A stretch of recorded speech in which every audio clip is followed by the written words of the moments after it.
I often find it so hard to put into words how games make me feel or why I enjoy playing them so much.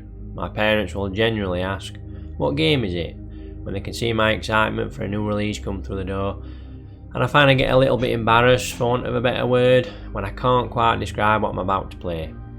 In this particular case, I just said, "Remember that film with Tom Cruise when he keeps dying and starts the day the exact same as before?"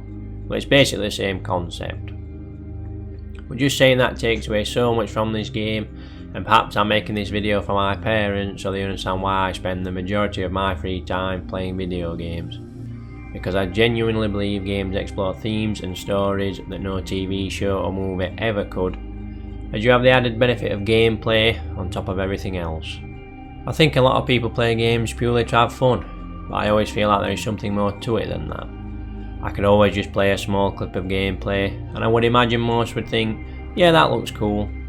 But for me, it never quite captures the emotion involved, and never quite does a game justice. The fact I can't just rush through a game, and after taking a view and the overall atmosphere, I tend to read every scrap of lore I find, and I never want to finish it because you only get to experience it once for the first time. It all just gives me a sense that games can truly be something more than mindless fun. So basically, I decided to sit down, write a script, and try my best to explain to you why I love Returnal.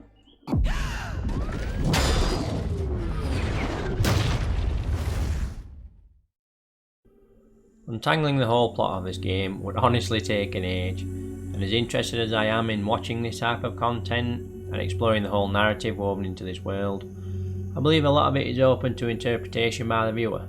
It's very much a show, don't tell type of game. But what I will say is the setting alone seriously piqued my interest when this game was first announced.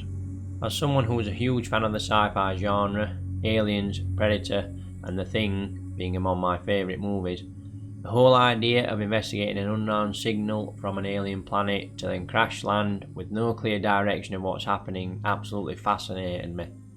And as you step foot on Atropos for the first time, you genuinely feel the same emotions as Celine as you begin to explore, not knowing what lies ahead. Personally, I felt like the deeper you went, the less made sense, and you're constantly trying to piece together the story with each new biome you explore, finding more and more scout logs from your previous self, and each time you die and restart, you get a glimpse of something new that you don't quite understand. Which brings us to my first point. Just the way this alien world is crafted is honestly a sight to behold.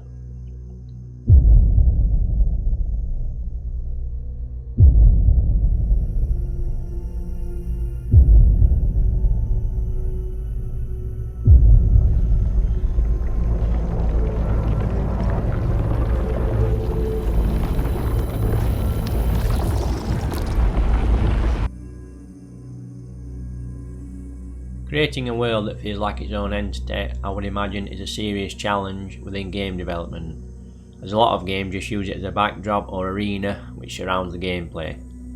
But Returnal tells a story through its arenas, each having its own unique feel to them, while maintaining an overall theme of the sentient creatures who used to inhabit them, now reduced to nothing more than dead bodies and archives of their past. As we progress further, we start to see everything appears more fragmented than before. The names of these levels alone appear to be breaking down. Overgrown ruins, now decayed and echoing. Crimson deserts become fractured wastes.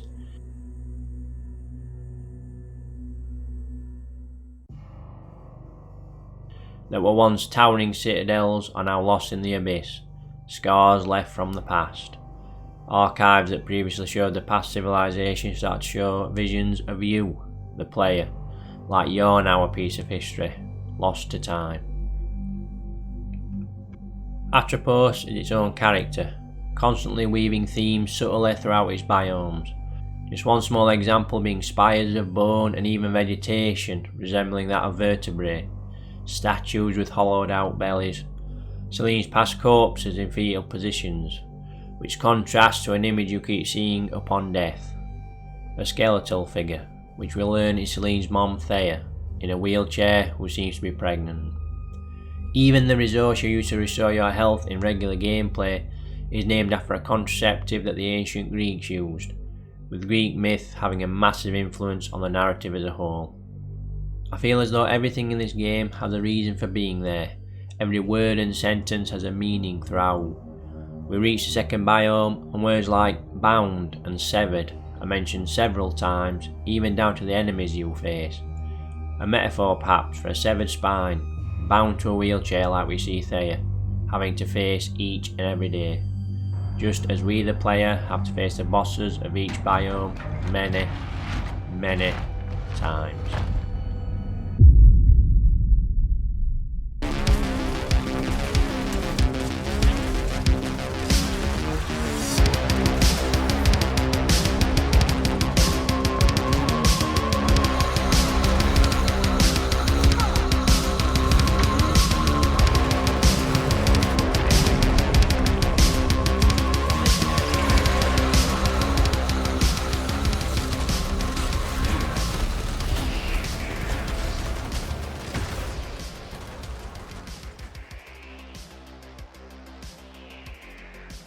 The boss designs are another reason why I absolutely love this game.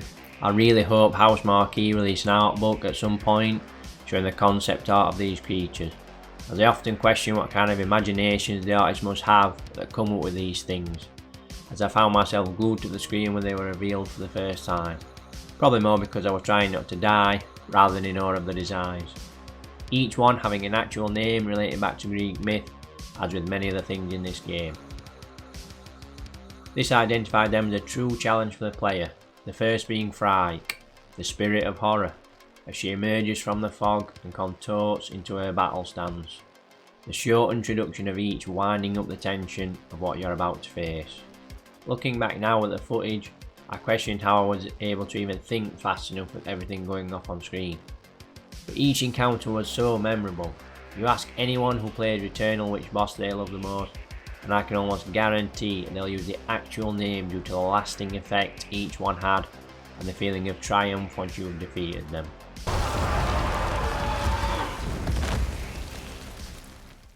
Hyperion being my personal favourite, as I would imagine many others, as the ascent towards the arena allows the score to swell as you round the corner to see this otherworldly creature playing the actual score on a living organ. Is honestly something I'll carry with me throughout my gaming life as a true highlight. The simple fact you could perch on the ledge above and simply take it in without initiating the fight felt like an intentional design on Housemarque's part, as they were proud of the spectacle they had created and wanted players to cherish that very moment. I mean, just listen to this.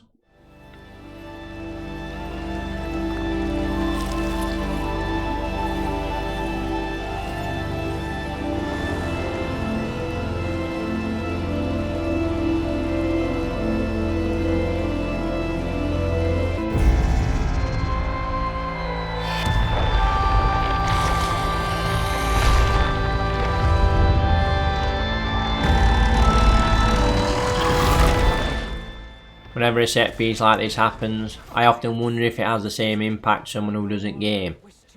Is it the fact that to reach this moment, we've had to endure everything else the game has thrown at us, having now been immersed in this world for hours, which makes it all the more sweeter? Or could someone watch from the outside and genuinely be in awe of it like those who actually have the controller? I'd like to think nobody could deny just how epic this is. I'll be honest though, I wasn't sure about this game when first going into it. The trailers leading up to release were quite vague, and other than the setting intriguing me, I never even attempted a bullet hell roguelike before.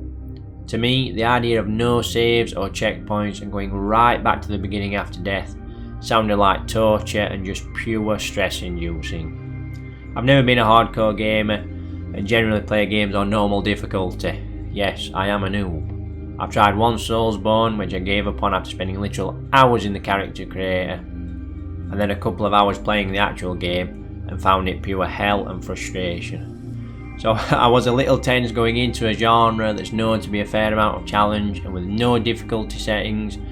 I kept saying to myself, I hope I'm good enough for this. If it's too hard, I can't just tune the difficulty down, I have to reach the bar that the developers set as their difficulty. But within a few hours, I was honestly having an absolute blast.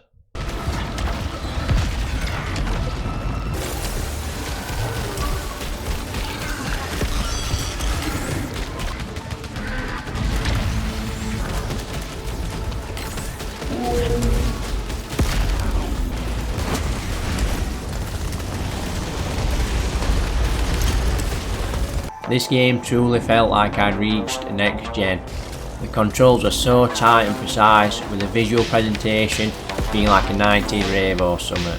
I mean, just look at this.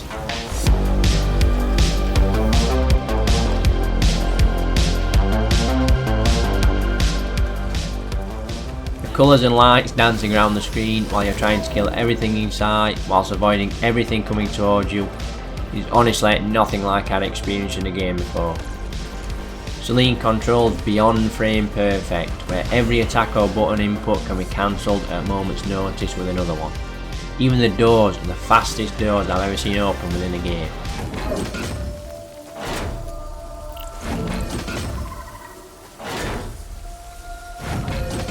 Everything just feels so fluid. Even when you die, you're straight back in within seconds, literally zero loading times. Now, I understand this wasn't possible with a hard disk drive which was in earlier consoles. It just felt like constant fun even with a fairly hefty challenge thrown in. I love how the game doesn't hold your hand and present you with everything you need, but it's then up to you to utilise it the best way you can, testing every reflex and skill you have to keep making progress. Too many games nowadays cater towards an easier experience to make it more accessible for everyone, which is fine, but I admire developers when they push the boat out a little bit and make a game less mainstream, as that is always a risk if it doesn't quite gel with people. But for me anyway, the risk absolutely paid off. I could bang on about how this game feels to play for so long, but it's so hard to portray just how good it is when you don't have the controller in your hands. Even as I type out this script, I'm wondering if anything I'm saying is even doing this game justice. To explain why I love it, is to try and explain how everything just works, how nothing seems to make sense or fit together, but in a weird way, it also does. As we approach the end, we descend into the abyss, a deep contrast to the space themes being explored throughout the game.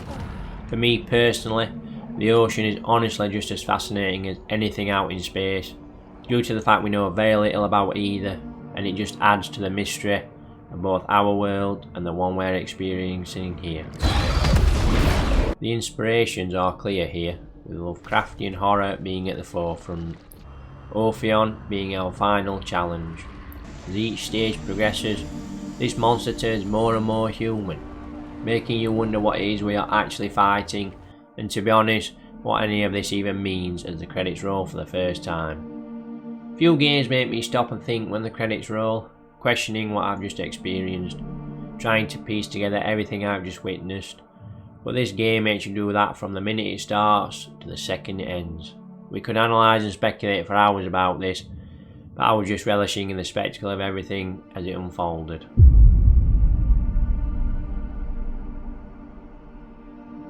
Returnal, for me, is something special.